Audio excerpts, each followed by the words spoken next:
This is the CDC's Emergency Operations Center. Think of it as the nerve center of its response to the Ebola outbreak. Just a few minutes after I walked in, phones and BlackBerries started buzzing everywhere. While we were here, the activation level just went up to level 1, just in the last couple minutes. What does that mean? What that means is just more people and more resources dedicated to the response. In that room, you could feel a quiet determination and a sense of urgency. Let me give you a little bit of an idea of how this all works. What you're looking at is what the CDC looks at, a map of the world, trying to figure out what infectious diseases are happening and where they're happening. As you might imagine, a lot of focus on Ebola right now. They're tracking that as well, real time.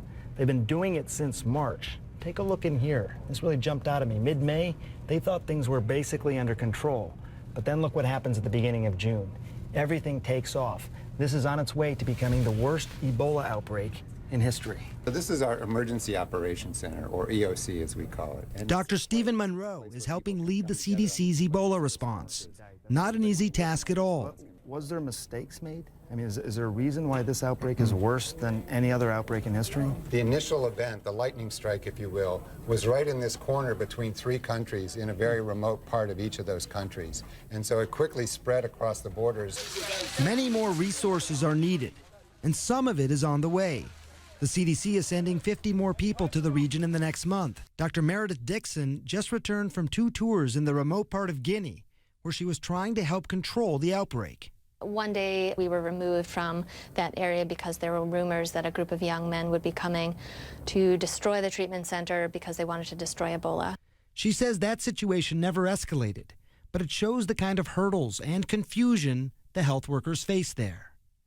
Here in the United States, a different sort of confusion, different questions. For example, if Ebola is not airborne, then why were there such extraordinary precautions taken for Dr. Kent Brantley and Miss Whiteball? Turns out it was more an abundance of caution rather than a necessity.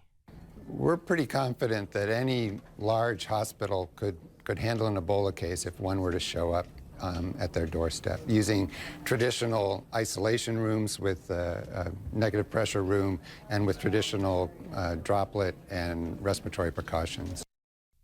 And while I suited up in multiple layers when I was in Guinea just earlier this year, the CDC says a mask, goggles, face shield, a protective gown, and gloves can provide all the protection you need for most situations.